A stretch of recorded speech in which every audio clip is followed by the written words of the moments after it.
হে নবী, আপনি তাদেরকে বলে দিন, যদি তোমরা আল্লাহকে ভালোবাসো, ইন কুনতুম তুহিব্বুন আল্লাহ, যদি আল্লাহকে ভালোবাসো, ফাত্তাবিউনি, তাহলে তোমরা আমার অনুসরণ করো। কার? আল্লাহ রাসূলের অনুসরণ করো। যদি তার অনুসরণ করা হয়, ইউহিব্বুকুমুল্লাহ, আল্লাহ সংবাদ দিচ্ছেন যে তোমাদেরকে আল্লাহকে ভালোবাসতে হবে না, আল্লাহই তোমাদেরকে ভালোবাসবেন। শর্ত কি? আল্লাহ রাসূলের অনুসরণ করা। কিন্তু আমরা অনুসরণ করি নেতার, আমরা অনুসরণ করি আমাদের পূর্বপুরুষদের, আমরা অনুসরণ করি আমাদের সংগঠনের, আমরা অনুসরণ করি বিশেষ ব্যক্তির। আসসালামু আলাইকুম ওয়া রাহমাতুল্লাহ।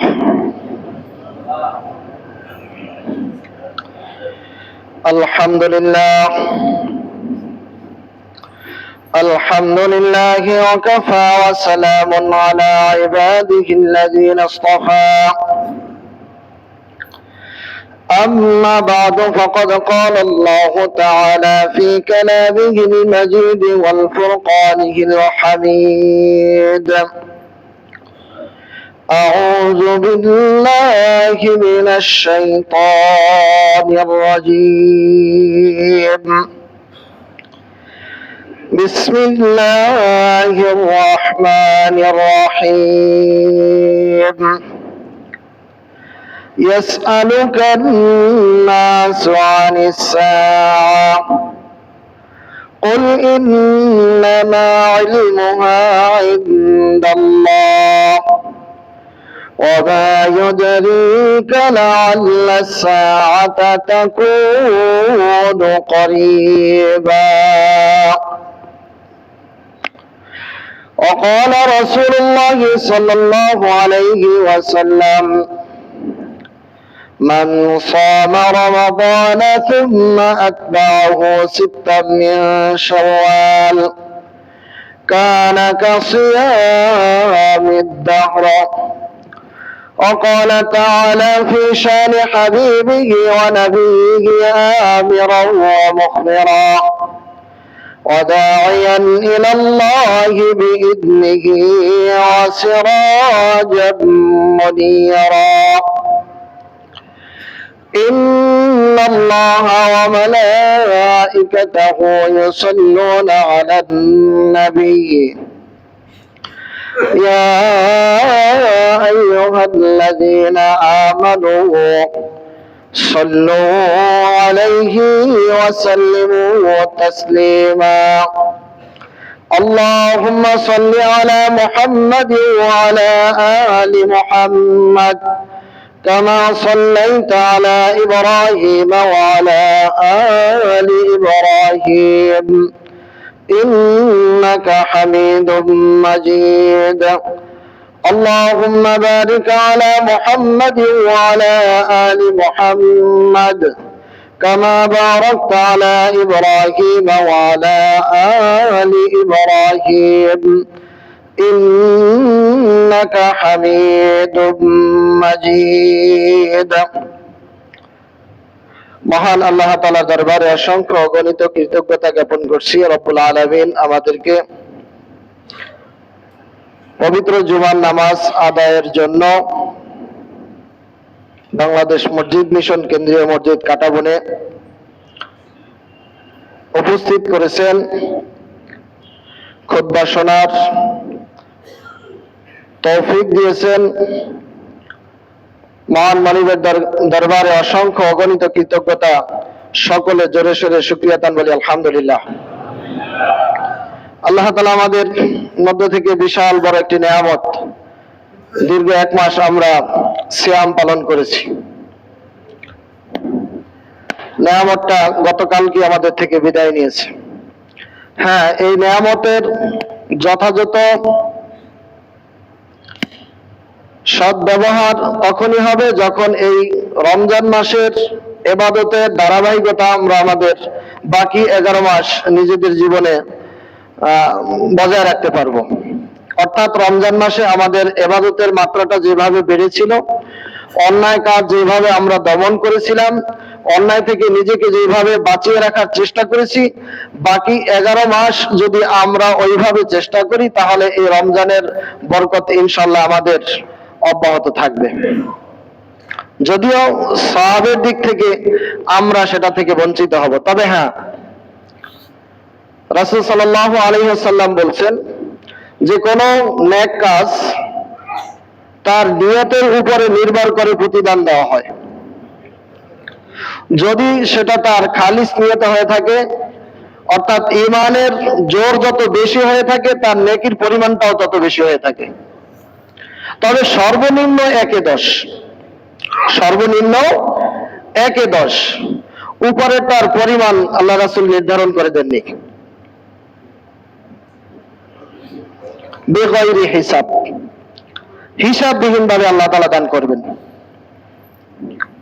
সম্মানিত হাজিরিন, আজকে আমরা সূরা আহজাবের শেষ 10টি আয়াতের উপরে আলোচনা শুনবো ইনশাআল্লাহ। এখানে আমাদের পার্থিব জীবনের কিছু দিক নির্দেশনা আল্লাহ তাআলা তুলে ধরেছেন এবং আমাদের করণীয় কি, বর্জনীয় কি।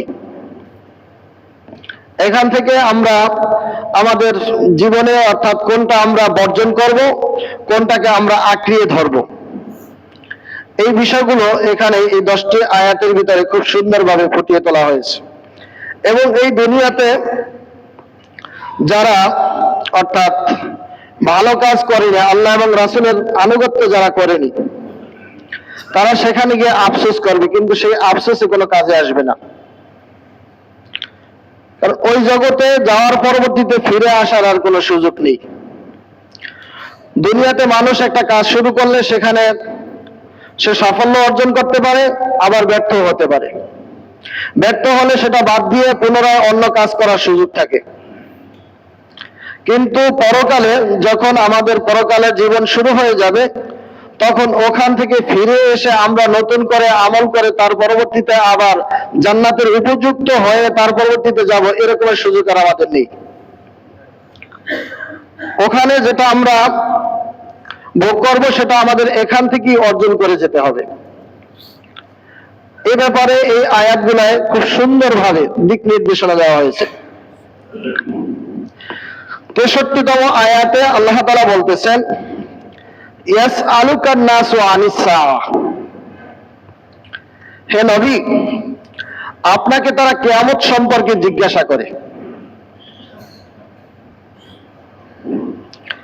কুল ইন্নামা ইলমুহা ইনদাল্লাহ, আপনি তাদেরকে বলে দিন কিয়ামত অতি নিকটে। কুল ইন্নামা ইলমুহা ইনদাল্লাহ, আপনি তাদেরকে বলে দিন যে কিয়ামতের জ্ঞানটা কার নিকট? আল্লাহ তাআলার নিকট। অর্থাৎ কিয়ামত কখন সংঘটিত হবে সেটা কোনো নবী রাসূলরাও জানতেন না। আমরা সাধারণ মানুষ জানি? জানি না।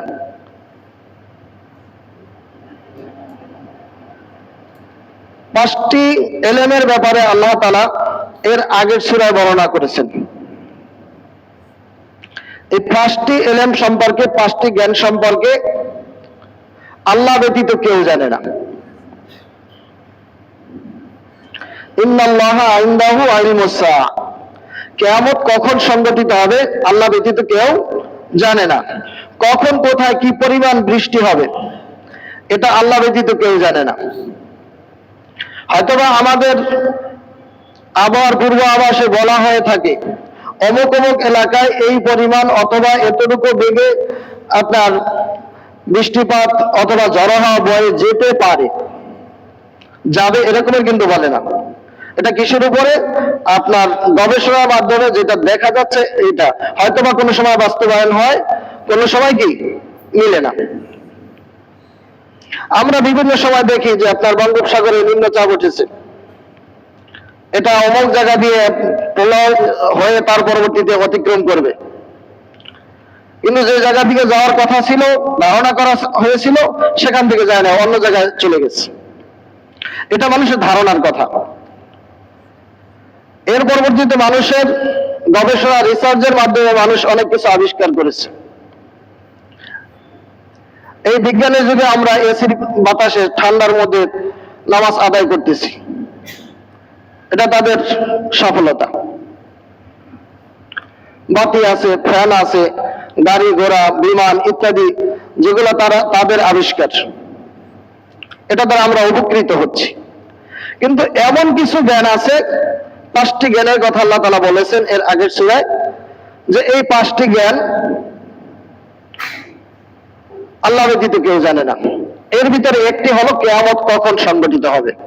তবে যে জায়গায় কিয়ামতের কথা বলা হয়েছে, আল্লাহ তাআলা বলছেন যে কিয়ামত অতি নিকটে, খুব নিকটে। ওমা ইউদরিকা লাআল্লা সাআতা তাকুনু করিবা, এই আয়াতের শেষ অংশে আল্লাহ তাআলা বলতেছেন, হে নবী আপনি কি জানেন যে কিয়ামত খুবই নিকটে, অচিরেই কিয়ামত সংঘটিত হবে। এই কথাটা কখন ছিল? কোরআন যখন অবতীর্ণ হচ্ছে তখন, অর্থাৎ রাসূল সাল্লাল্লাহু আলাইহি ওয়াসাল্লাম যখন জীবিত ছিলেন তার উপরে কোরআন অবতীর্ণ হচ্ছিল, তার মানে আজ থেকে 1450 বছর আগে। তখন আল্লাহ তাআলা বলছেন যে কিয়ামত অতি নিকটে, খুব কাছে। আল্লাহ তাআলার এই কাছের সময়টা 1450 বছর পার হয়ে গেছে, আরো কত বছর পার হবে এটা আমাদের জানা নেই। অতএব আল্লাহ তাআলার কাছেটা আমাদের জন্য হয়তো বা অনেক দূরে হতে পারে, আবার এমনও হতে পারে কালো কিয়ামত সংঘটিত হয়ে যেতে পারে। তো কিয়ামত সংঘটিত হবে এটা শিওর, আর এটার উপরে ঈমান আনা ফরজ। কিয়ামত সংঘটিত হবে এটা শিওর, এটার উপরে ঈমান আনা ফরজ। কারণ এটার উপরে যদি আমি ঈমান না আনি তাহলে তো আমি ঈমানদারের কাতারই পড়লাম না, অথবা ঈমানের যে শাখাগুলো রয়েছে, স্তম্ভগুলো রয়েছে, এর মধ্যে থেকে একটাকে আমি মানলাম না, তার মানে আমি পূর্ণাঙ্গ ঈমানদার না। আর এই পরকাল সংক্রান্ত বিষয়ে যদি আমার ঈমানে দুর্বলতা থাকে তাহলে কখনোই আমার কাজের ভিতরে আমি ভালো মন্দ যাচাই করব না। যখন আমার ঈমানের ভিতরে থাকবে যে হ্যাঁ আমাকে মৃত্যুবরণ করতে হবে, আমাকে পুনরুত্থান করা হবে, আমার ভালো মন্দ কাজের হিসাব দিতে হবে, তখন আমি প্রত্যেকটা কাজ হিসাব করে করে করব, যে এটা করলে এটার পুরস্কার আমি এই পাবো, এই কাজটা খারাপ কাজটা যদি করি এটার শাস্তি আমাকে ভোগ করতে হবে। তখন আমি খারাপ কাজগুলো বর্জন করতে পারবো এবং ভালো কাজের প্রতি আমার আগ্রহ বেড়ে যাবে। আল্লাহ তাআলা বলতেছেন কিয়ামত অতি নিকটে। এরপর আল্লাহ তাআলা বলতেছেন ইন্নাল্লাহা লাআনাল কাফিরিনা ওয়া আ'আদ্দা লাহুম সাঈরা। এই কিয়ামতকে যারা অস্বীকার করে, কোন পর্যায়ের মানুষ? কাফেরদের ব্যাপারে বলছেন ইন্নাল্লাহা লাআনাল কাফিরিনা ওয়া আ'আদ্দা লাহুম সাঈরা।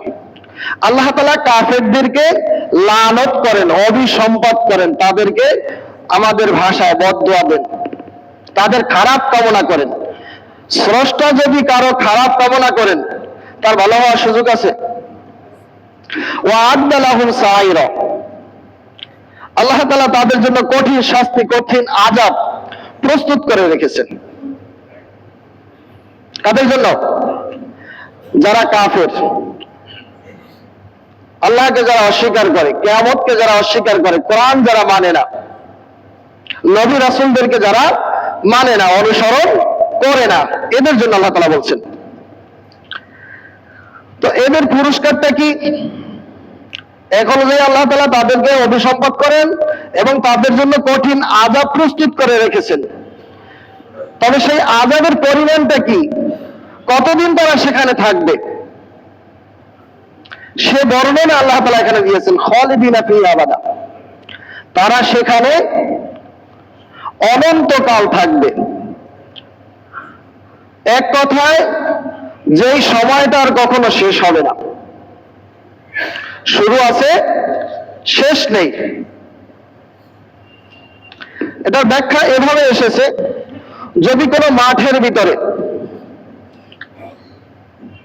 পুরো মাঠ উঁচু করে, পাহাড়ের মতো উঁচু করে সরিষার দানা রাখা হয়,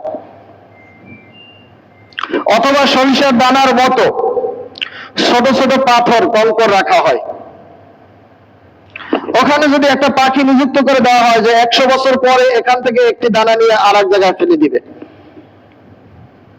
আবার যখন 100 বছর যাবে আবার এখান থেকে একটি দানা নিয়ে অন্য জায়গায় ফেলে দিবে। আর এই পাখিটাকে যদি ওইভাবে হায়াত দেওয়া হয় যে সে কখনো মৃত্যুবরণ করবে না, সে 100 বছর পর হোক অথবা 1000 বছর পর হোক এক একটা দানা ওখান থেকে সে সরিয়ে রাখবে, এক একটা কঙ্ক সে সরিয়ে রাখবে। কোন এক সময় দেখা যাবে যে সেই পুরা মাঠের কঙ্কর বা সরিষার দানাগুলো অন্য জায়গায় স্থানান্তরিত হয়ে গেছে, কিন্তু সময় শেষ হয়নি। আবার যদি সে ওখান থেকে আবার এদিকে আনে, এভাবে 1000 বার রোদ বদল হবে, লক্ষ বার কোটি বার রোদ বদল হবে, এখান থেকে ওখানে যাবে, ওখান থেকে এখানে আসবে, কিন্তু সময় শেষ হবে না। এর নাম হলো খালিদিনা ফিহা আবাদা।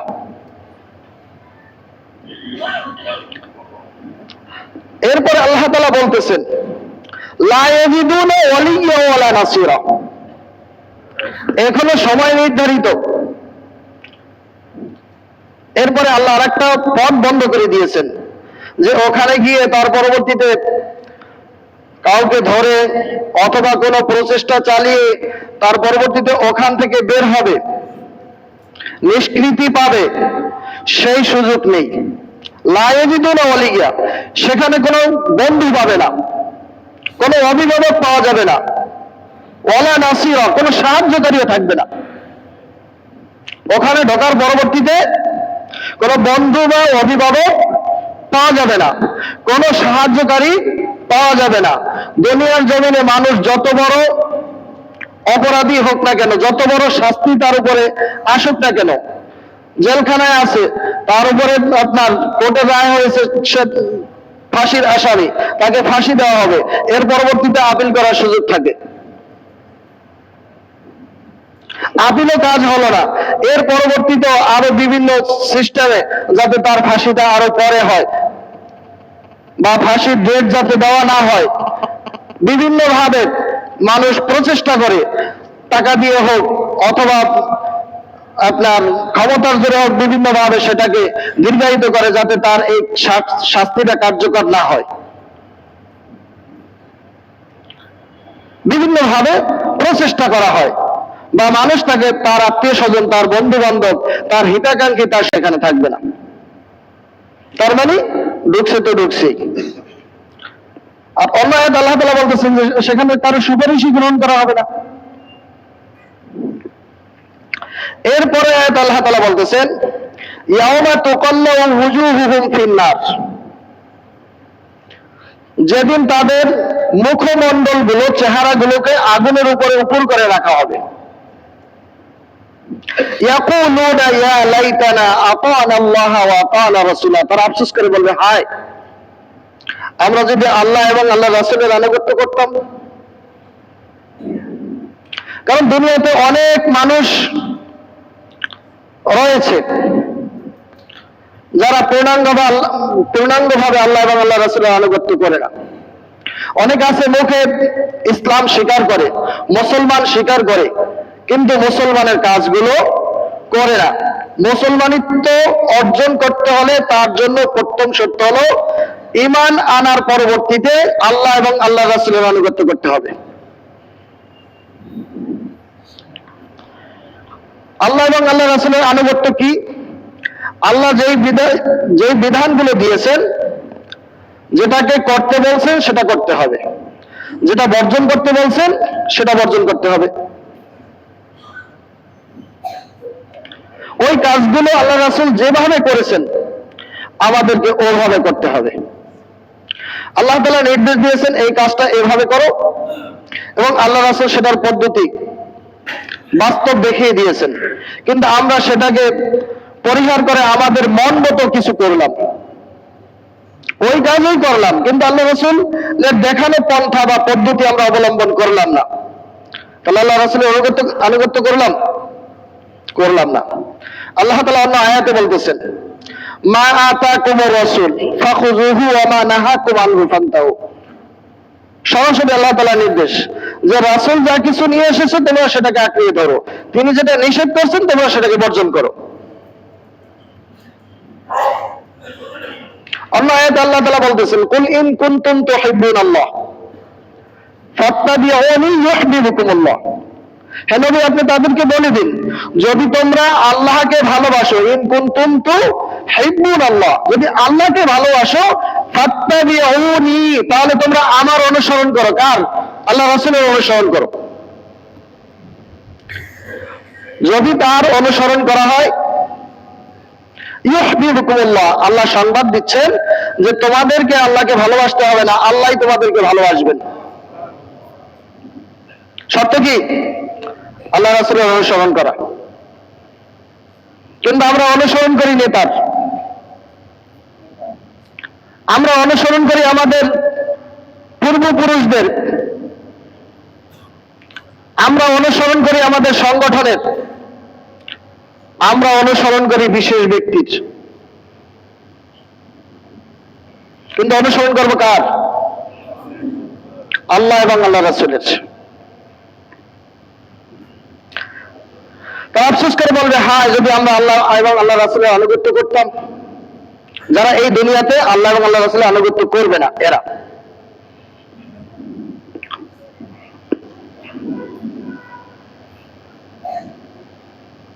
এরপরে তারা বলবে, অকালু রব্বানা ইন্না আতানা সাদাতানা ওয়া কুবরাআনা ফাআদাল্লুনা সাবিলা। হে আমাদের প্রতিপালক, নিশ্চয় আমরা আমাদের নেতাদের অনুসরণ করেছি। কাদের অনুসরণ করছে? নেতাদের। কিন্তু আল্লাহ অনুসরণ করতে বলছে কার? আল্লাহ এবং আল্লাহ রাসূলের। আমি যদি আল্লাহ এবং আল্লাহ রাসূলের অনুসরণ করি, আনুগত্য পোষণ করি, আর নেতা যদি আল্লাহ এবং আল্লাহ রাসূলের আনুগত্য পোষণ করে, সে নেতা তো এমনিতেই আমাকে ভালোবাসবে।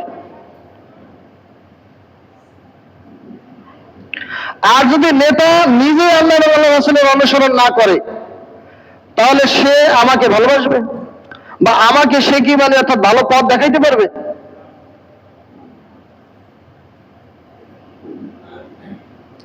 রাসূল সাল্লাল্লাহু আলাইহি ওয়াসাল্লাম বিদায় হজ্জের ভাষণে বলেছিলেন, তারাকতু ফীকুম আমরাইন লান তাদিল্লু ইযা তামাসসাকতুম বিহিমা কিতাবাল্লাহ ওয়া সুন্নাতু রাসূলি। যে দুটি জিনিস তোমাদের মাঝে রেখে গেলাম, যদি এগুলো তোমরা আঁকড়িয়ে ধরো, তাহলে তোমরা কখনো পথভ্রষ্ট হবে না। আল্লাহ রাসূল তো বলতে পারতেন যে আমার এই লক্ষ লক্ষ লক্ষাধিক সাহাবী আছে, এর ভিতরে অমুক অমুক অমুক অমুক, তাদের অনুসরণ করো। আল্লাহ রাসূল কিন্তু সাহাবীদের অনুসরণ করতে নিষেধ করেন নাই, করছেন? সাহাবীকে মানা যাবে না, এই কথা কিন্তু আল্লাহ রাসূল বলে নাই।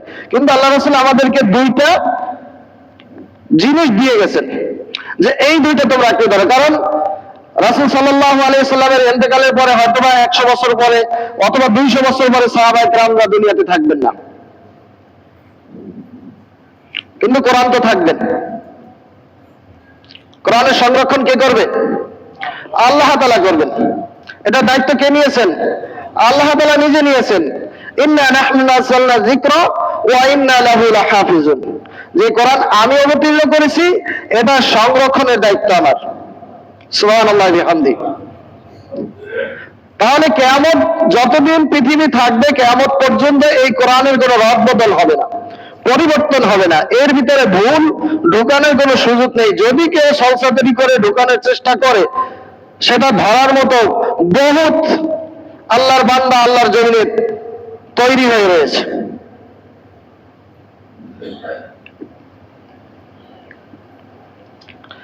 তারা বলবে যে হ্যাঁ, আমাদের রব, আমরা আমাদের নেতাদের অনুসরণ করেছি, আমাদের বিশিষ্ট ব্যক্তিদের অনুসরণ করেছি। ফাআদাল্লুনা সাবিলা, তারা আমাদেরকে পথভ্রষ্ট করেছে। অতএব দুনিয়াতে আমরা যারা বসবাস করছি, কার অনুসরণ করছি, কোন নেতার অনুসরণ করছি, কোন বিশেষ ব্যক্তির অনুসরণ করছি, কোন সংগঠনের অনুসরণ করছি, আগে আমাকে দেখতে হবে যে ওই নেতা, ওই ব্যক্তি, ওই সংগঠন আল্লাহ এবং রাসূলের অনুসারী কিনা। যদি আল্লাহ এবং রাসূলের অনুসারী হয়, আলহামদুলিল্লাহ, তাকে আমার সর্বস্ব দিয়ে সহযোগিতা করা উচিত, চেষ্টা করা উচিত যে হ্যাঁ এটা যেন প্রতিষ্ঠিত হয়। তাহলে এটা প্রতিষ্ঠিত হলে সমাজে আল্লাহ এবং রাসূলের আনুগত্য প্রতিষ্ঠিত হবে। আর যদি তারা আল্লাহ এবং রাসূলের অনুসারী না হয়, তাহলে তাকে আমার বর্জন করা উচিত আমার নিজের বাঁচার জন্য। কারণ পরকালে গিয়ে যদি আমি বলি যে হে রব, তারা আমাদেরকে পথভ্রষ্ট করেছে, এখন তাদেরকে শাস্তি দাও, তাতে আমাদের কি কোনো লাভ হবে?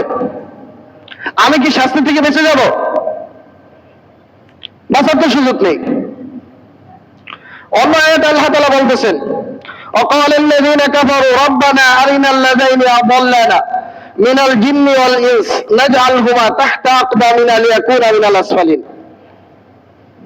কাফেররা বলবে, হে আমাদের প্রতিপালক, জিন এবং ইনসানদের মধ্য থেকে যারা আমাদেরকে পথভ্রষ্ট করেছে তাদেরকে নিয়ে আসুন, এদেরকে পথদলিত করে তারপরে জাহান্নামের তলদেশে যাব। আচ্ছা, আনলো, তাদেরকে পথদলিত করে জাহান্নামে গেল, তাতে কোনো লাভ আছে? তো এখান থেকে আমাদের বার্তাটা কি, আমাদের শিক্ষণীয়টা কি, আমরা কি করবো, এখান থেকে আমাদের কি করণীয়? এখান থেকে করণীয় হলো এই, দুনিয়াতে যাতে আমাদেরকে কেউ পথভ্রষ্ট করতে না পারে। হ্যাঁ, আর আমরা যাদেরকে পথ দেখাচ্ছি, পথ নির্দেশক, পথ প্রদর্শক, তাদেরকেও সঠিক হতে হবে। তারা যদি সঠিক হন, যেমন আমি আমার সন্তানের পথ প্রদর্শক, যতদিন পর্যন্ত সন্তান আমাকে মানে, ততদিন পর্যন্ত যদি আমি এই সন্তানকে দিনের সঠিক শিক্ষা, সঠিক বুঝ দিতে পারি, তাহলে সে দিনের উপরে প্রতিষ্ঠিত হবে, দিনের সঠিক বুঝটা সে বুঝবে। আর যদি আমি সেটা না করি, তাহলে এই সন্তানও কোনো একদিন আমাকে লানত করবে যে এই বাবার দায়িত্ব ছিল আমাকে সুশিক্ষায় শিক্ষিত করা, আমাকে দিনের বুঝ দেওয়া, কোরআনের জ্ঞান শেখানো, হাদিসের জ্ঞান শেখানো, ইসলামিক জ্ঞান শেখানো, কিন্তু বাবা আমাকে শিখায়নি।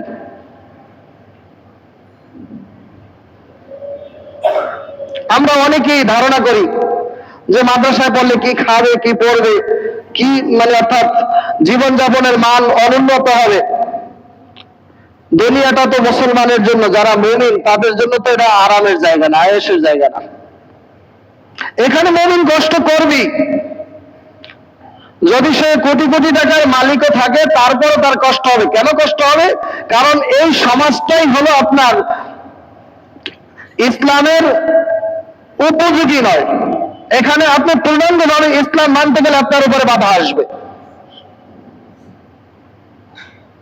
আপনাকে কটাক্ষ করা হবে, ক্রিটিসাইজ করা হবে, হ্যাঁ প্রতিপন্ন করা হবে, বিভিন্নভাবে আপনাকে লাঞ্ছনা গঞ্চনা সহ্য করতে হবে।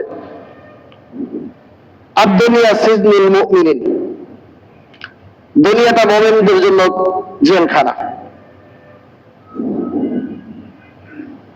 তাহলে এখানে আপনাকে কষ্ট অবশ্যই করতে হবে। আর এই কষ্ট করে যদি আপনি সঠিক লাইনের উপরে থাকতে পারেন, নিজের দায়িত্বটা যদি আপনি যথাযথভাবে পালন করতে পারেন, তাহলে আপনি নিষ্কৃতি পাবেন। অতএব আমরা এখানে যারা উপস্থিত রয়েছি, হয়তো আল্লাহ আমাদের অনেককে সন্তান দিয়েছেন, যাদেরকে এখনো আপনার সামনে সময় আছে, সুযোগ আছে, আমরা যেন তাদেরকে পথভ্রষ্টের দিকে ঠেলে না দিই, সঠিক পথের দিশাটা যেন আমরা দেওয়ার জন্য চেষ্টা করি। তাহলে তারাই আমাদের বিরুদ্ধে মামলা করবে। কোথায়? দুনিয়ার কোন আদালতে না, আল্লাহ তাআলার আদালতে।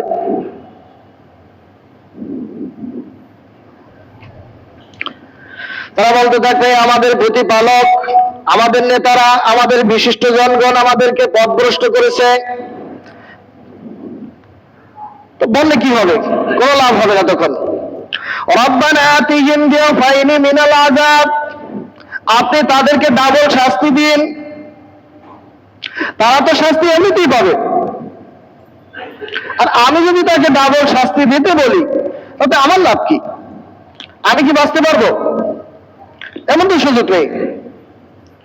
ওয়ালানহুম লানান কাবীরা, এবং তাদেরকে অভিসম্পাত করুন তাদেরকে লানত দিন।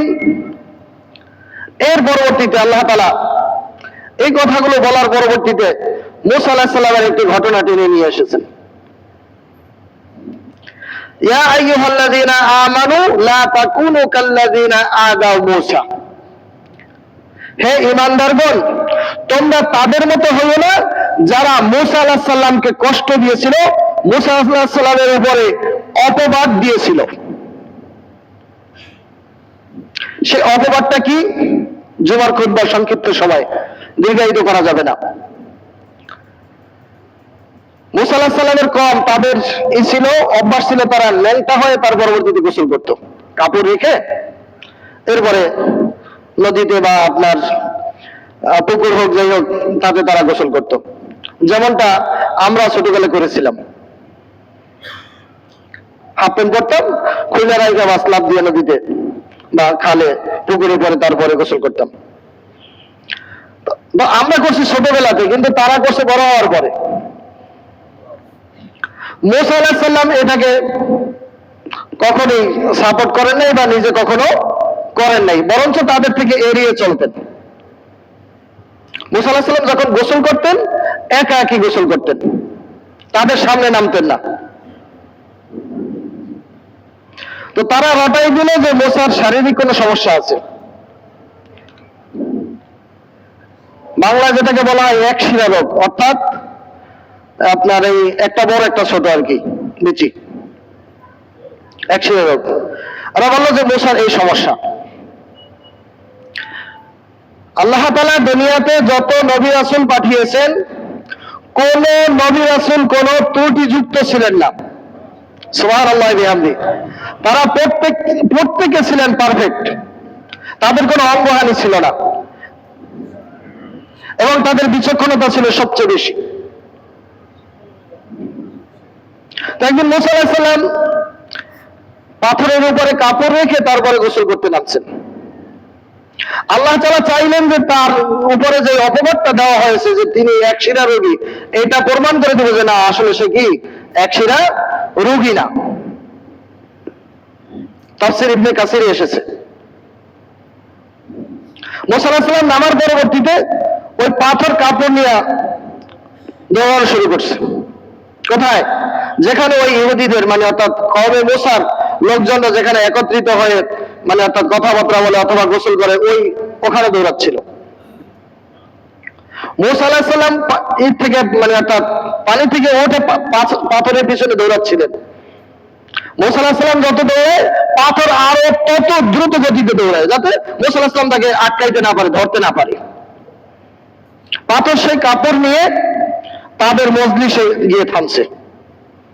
মূসা আলাইহিস সালাম সেখানে গিয়ে তার পরবর্তীতে পাথর থেকে সেই কাপড় নিয়ে কাপড় পরিধান করছেন। ততক্ষণে ওখানে যারা উপস্থিত ছিল তাদের দেখার কাজ হয়ে গেছে, কারণ তাদের ভিতরে তো কাজ ছিল যে মানে অর্থাৎ ছিল, সন্দেহ ছিল সে এক শিরা রোগী। ওই লোকটা যদি মনে করে উলঙ্গ অবস্থায় আসে, তাহলে তারা কি তাকাইতে ভুল করবে? কখনোই করবে না। তারা এই সুযোগে দেখে নিল। আল্লাহ তাআলার ইচ্ছা ছিল কি যে মূসা সুস্থ, মূসার কোনো ত্রুটি নেই, এটা প্রমাণ করার উদ্দেশ্য ছিল। মানে পাথরের কি কোনো প্রাণ আছে? সে দৌড়াইতে পারে কাপড় নিয়ে? কার হুকুমে দৌড়িয়েছিল? আল্লাহ তাআলার হুকুমে। সুবহানাল্লাহি ওয়া বিহামদিহি। তো আল্লাহ তাআলা মূসা আলাইহিস সালামকে সেখানে নির্দোষ প্রমাণিত করলেন যে না, এটা ত্রুটিযুক্ত না। পরের অংশে আল্লাহ তাআলা বলতেছেন যে আল্লাহ তাআলা মূসা আলাইহিস সালামকে অনেক সম্মান দিয়েছেন।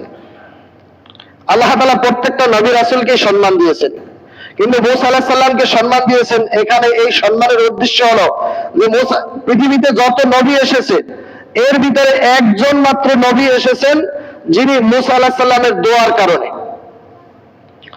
তার ভাই হারুন আলাইহিস সালামকে আল্লাহ তাআলা রিসালাতের দায়িত্ব দিয়েছেন, নবুয়তের দায়িত্ব দিয়েছেন। মূসা আলাইহিস সালাম দোয়া করেছিলেন। একমাত্র হারুন আলাইহিস সালাম তার ভাই মূসা আলাইহিস সালামের দোয়ার বদৌলতে তিনি নবুয়ত পেয়েছেন। সুবহানাল্লাহি ওয়া বিহামদিহি।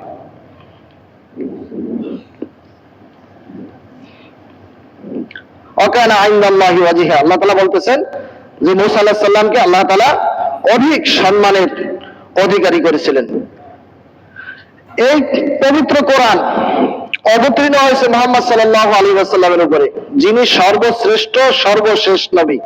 এতে কোনো সন্দেহ আছে? কোনো সন্দেহ নেই। কিন্তু এই কোরআনের ভিতরে নবী মুহাম্মদ সাল্লাল্লাহু আলাইহি ওয়াসাল্লামের নাম যতবার উল্লেখ করা হয়েছে তার চেয়ে মুসা আলাইহিস সালামের নাম বেশি উল্লেখ করা হয়েছে। কেন? কারণ এটার ভিতরে অর্থাৎ মুসা আলাইহিস সালাম আল্লাহ তাআলার সাথে কথা বলতেন। সুবহানাল্লাহি ওয়া বিহামদিহি। এরপরে আয়াতে দেখেন আল্লাহ তাআলা আমাদেরকে কি নির্দেশ করছেন, ইয়া আইয়ুহাল্লাযীনা আমানু তাকুল্লাহ, হে ঈমানদার বিশ্বাসীগণ তোমরা আল্লাহকে ভয় করো, অকুলু কাওলান সাদীদা, এবং সত্য কথা বলো, সঠিক কথা বলো। কথা বলতে গিয়ে অনেক সময় বাড়িয়ে বলা অথবা সত্যকে গোপন করা, কোনোটাই করা যাবে না। যেটা সঠিক সেটাকে উপস্থাপন করতে হবে এবং মিথ্যার আশ্রয় নেওয়া যাবে না। এটাই হলো কওলে সাদিদ।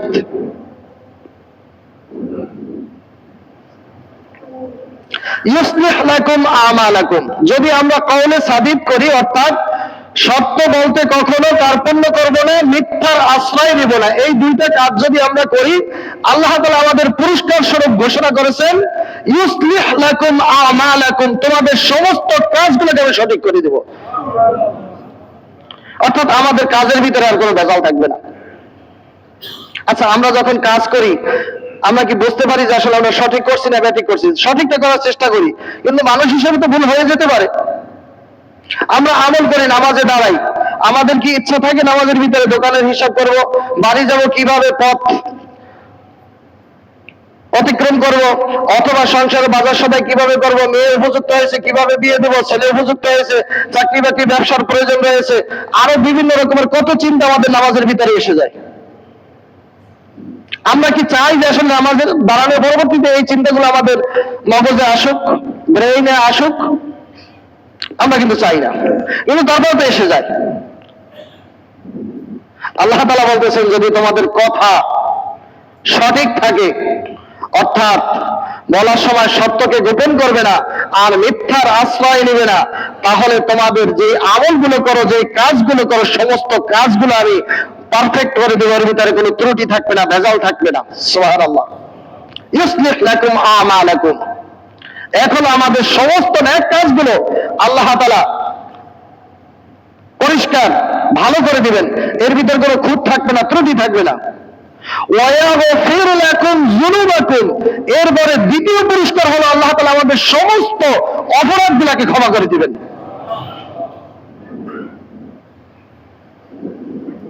আল্লাহু গফুরুর রহিম, আল্লাহ তাআলা ক্ষমাশীল।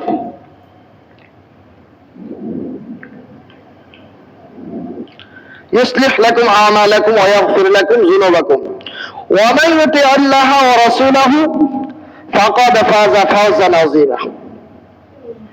আর যে ব্যক্তি আল্লাহ এবং তার রাসূলের অনুসরণ করবে, আনুগত্য করবে, তার জন্য রয়েছে মহা পুরস্কার। শুরু থেকে কিন্তু সেই আনুগত্যই এসেছে, শেষে এসে কি বলছেন? যদি আল্লাহ এবং রাসূলের আনুগত্য করতে পারি তাহলে আমাদের জন্য রয়েছে কি? মহা পুরস্কার। আমলগুলোকে আল্লাহ তাআলা ভালো করে দিবেন। তার মানে আমার যত ফসল, মানে অর্থাৎ দুনিয়ার দিক থেকে বলছি, জমিনে ফসল ফলিয়েছি, যত ফসল আসবে ফসলের ভিতরে কোনো পোকা থাকবে না, ত্রুটি থাকবে না, কোনো পচবে না। এখন গাছে ছোট ছোট আম আছে, কিছুদিন আগে এই আমের মুকুল ছিল, ঝড় তুফানে পড়ে গেছে, এরপরে ছোট ছোট আম এসেছে, আবার ঝড় তুফানে পড়ছে, এটা বড় হবে, কোনোটা পোকা হবে, কোনোটা আদা পাকা হবে, কোনোটা পাকবে। কিন্তু আল্লাহ তাআলা বলতেছেন যে এটা মুকুল থেকে নিয়ে শুরু করে শেষ পর্যন্ত যা থাকবে এর ভিতরে কোনো ত্রুটি থাকবে না। যে কটা মুকুল আসবে ও কটাই পরিপূর্ণ পাকবে, ওর ভিতরে পোকাও থাকবে না, ওটা ফেটেও যাবে না, শিলও পড়বে না, কিছু হবে না। তার মানে তোমার প্রত্যেকটা আমল পারফেক্ট থাকবে যদি তুমি কথায় সঠিক থাকো।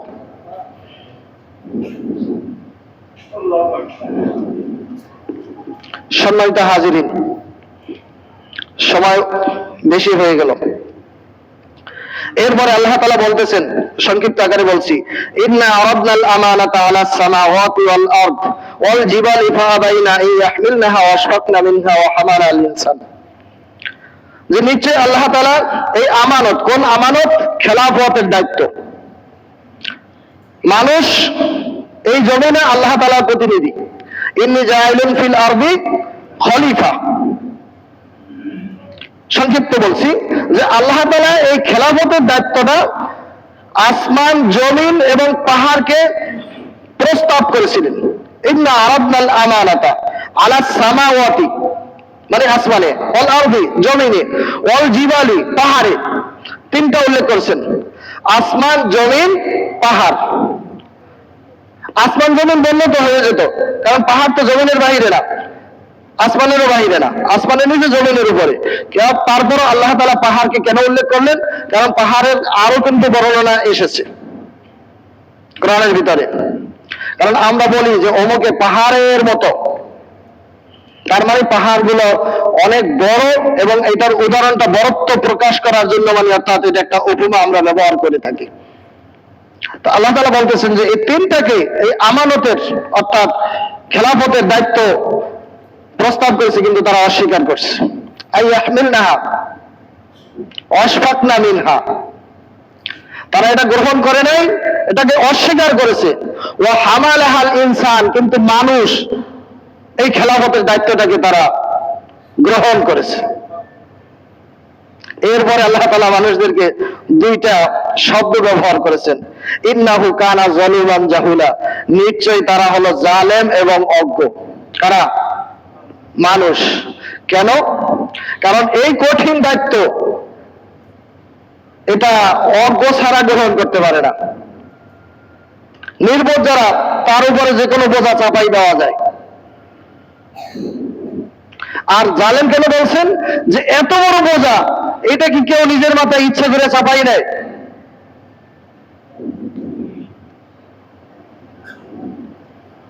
কিন্তু তারপরও আসলে এই কথা দুটো মানুষদেরকে অজ্ঞ এবং জালেম হিসাবে আল্লাহ তাআলা বলেন নেই, আমরা উপমায় বলে থাকি, মানে অর্থাৎ দুনিয়াবি।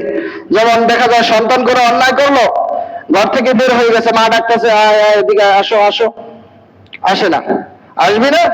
বিকালে তো আসবি, তখন মজাটা বুঝাবো। কি মজা বুঝাইব? শাস্তি। আর বলছি কি মজা? মজা বলতে আমরা কি বুঝি? ভালো কিছু তো বুঝি নাকি? কিন্তু বলছে কি মজা বুঝাবো, তার মানে কি এখানে এই মজা মানে আসলে ভালো কিছু না, এখানে শাস্তি। তো আল্লাহ তাআলা যদিও এখানে দুইটি শব্দ, আপনার একটা হলো জালেম আর একটা হলো যে আপনার অজ্ঞ বলেছেন, কিন্তু আসলে এটা ভালোবাসার শব্দ। সুবহানাল্লাহি ওয়া বিহামদিহি। সম্মানিত হাজিরিন, সময় দীর্ঘায়িত করে ফেলেছি, এই জন্য দুঃখিত। তো আরো একটি আয়াত রয়েছে, সামনে আর যাচ্ছি না, শুধু অনুবাদটা বলছি। লিউআযিবাল্লাহুল মুনাফিকিনা ওয়াল মুনাফিকাতি ওয়াল মুশরিকিনা ওয়াল মুশরিকাতি ওয়া ইয়াতুবুল্লাহু আলাল মুমিনিনা ওয়াল মুমিনাত ওয়া কানাল্লাহু গফুরুর রাহিমা। আল্লাহ তাআলা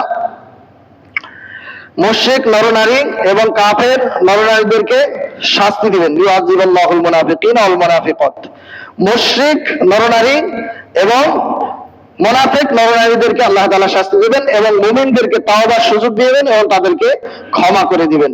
আল্লাহ তাআলা আমাদেরকে তার ক্ষমায় শামিল হওয়ার তৌফিক দান করুক, সকলে বলেন আমিন। সম্মানিত হাজিরিন, খুতবার শুরুতে একটি হাদিস পাঠ করেছিলাম। রাসূল সাল্লাল্লাহু আলাইহি সাল্লাম বলেছেন, যে ব্যক্তি রমজান মাসে রোজা রাখলো এবং শাওয়ালে 6টি রোজা রাখলো, সেই জন্য সারা বছরই রোজা রাখলো। এটার ব্যাখ্যা হলো এই, দীর্ঘ 1 মাস রোজা, তার মানে 1 এ 10 মাস গেল, বাকি থাকলো 6 হলো যে 6 10 60, তার মানে ওখানে 2 মাস, বছর পূর্ণ হয়ে গেল। হ্যাঁ, এর পরবর্তীতে আমরা চেষ্টা করবো আশুরা রোজা এবং প্রতি সপ্তাহে সোমবার বৃহস্পতিবার রোজা রাখা, আইয়ামে 20, 13, 14, 15 আল্লাহ রাসূল এই রোজাগুলো রাখতেন, আমরা এটা রাখার চেষ্টা করবো। আল্লাহ আমাদেরকে তৌফিক দান করুক।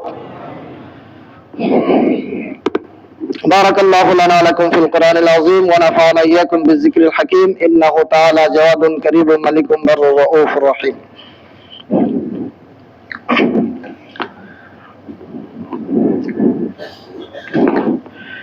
আলহামদুলিল্লাহ, الحمد لله نحمده ونستعينه ونستغفره ونعوذ بالله من شرور انفسنا ومن سيئات اعمالنا من يهده الله فلا مضل له ومن يضلله فلا هادي له ونشهد ان لا اله الا الله وحده لا شريك له ونشهد ان سيدنا مولانا محمد قال النبي صلى الله عليه وسلم ارحم امتي بامتي ابي بكر وشدهم امر الله الامر واصدقهم حياء عثمان اقلاهم علي وفاطمه سيده نساء اهل الجنه الحسن والحسين سيد شباب اهل الجنه الحمزه اسد الله اسد رسولك اللهم اغفر للعباس والدي مغفرة ظاهرة وباطنة لا تغادر ذنبا الله في أصحابي لا تتخذوهم قربا من بعدي فمن أحبهم فبحبي أحبه ومن أبغضهم فبحبي أبغضهم وخير أمتي قرني ثم الذين يلونهم ثم الذين يلونهم والسلطان ذل الله في الأرض من أهانه الله إن الله يأمر بالعدل والإحسان وإيتاء ذي القربى وينهى عن الفحشاء والمنكر والبغي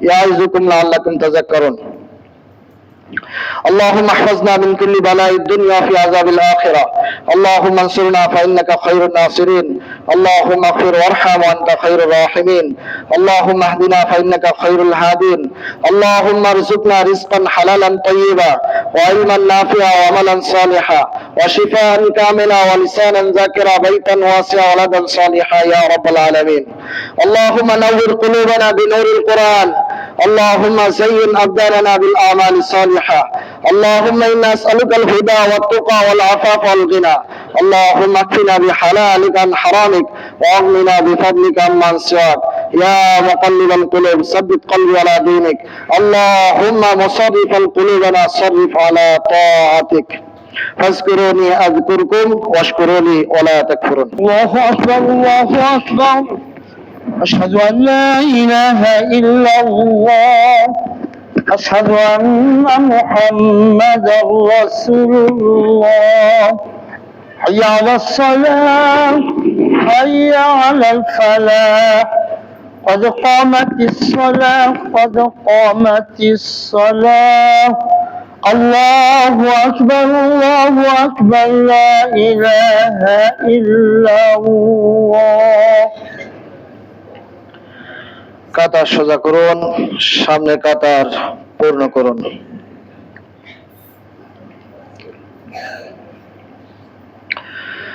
আল্লাহু আকবার আল্লাহু আকবার।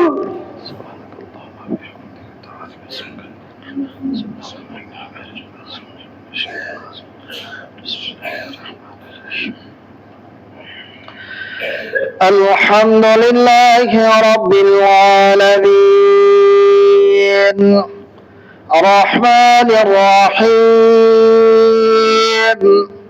مالك يوم الدين إياك نعبد وإياك نستعين اهدنا الصراط المستقيم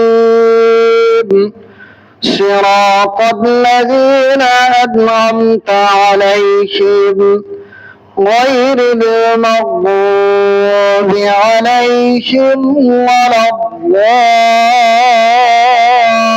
الضالين. أفحسبتم أنما خلقناكم عبثا وأنكم إلينا لا ترجعون فتعالى الله الملك الحق لا إله إلا هو رب العرش الكريم. ومن يدع مع الله إلها آخر لا برهان له به فإنما حسابه عند ربه إنه لا يفلح الكافرون. وقل رب اغفر وارحم وأنت خير الراحمين. الله أكبر الله أكبر.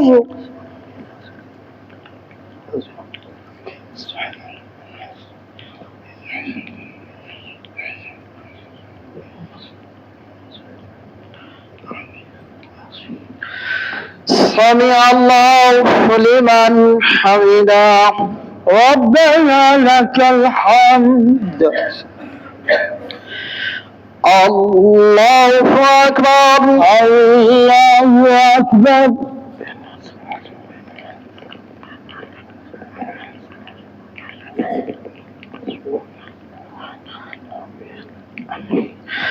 الله أكبر. الله أكبر. الله أكبر. الله أكبر.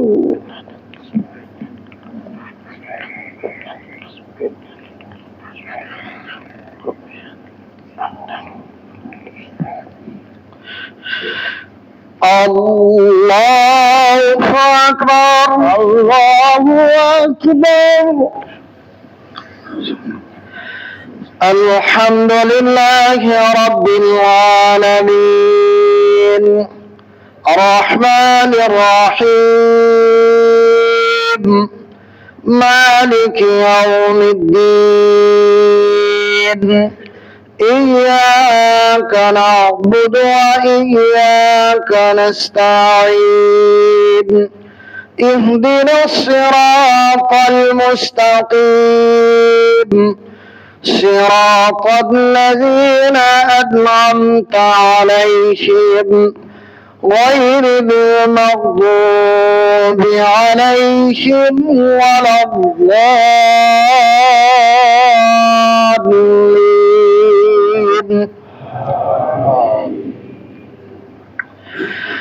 فلما بلغ معه السعي قال يا بني إني أرى في المنام أني أذبحك فانظر ماذا ترى.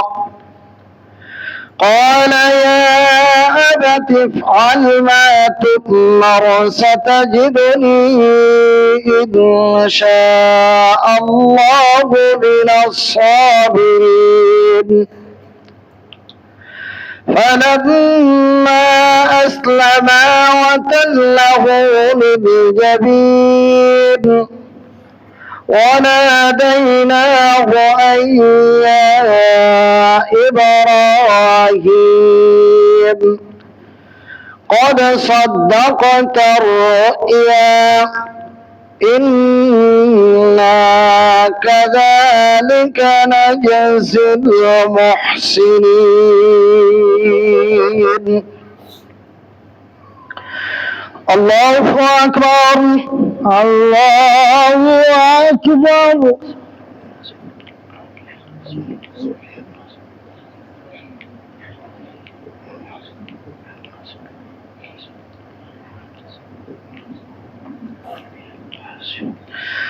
سمع الله لمن حمده ربنا لك الحمد. الله أكبر. الله أكبر.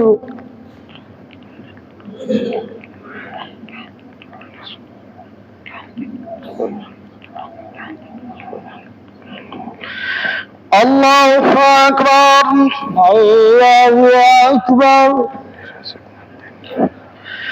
الله أكبر. الله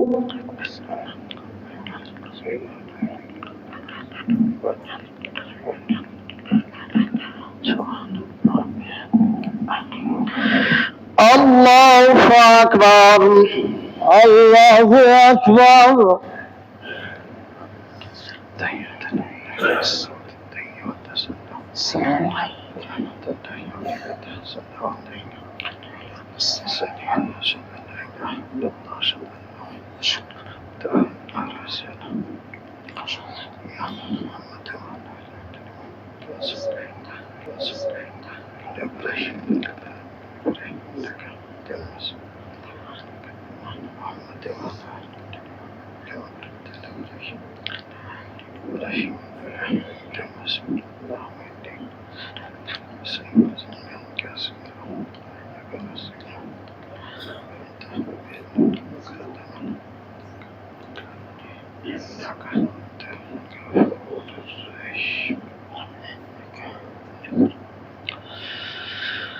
السلام عليكم ورحمة الله.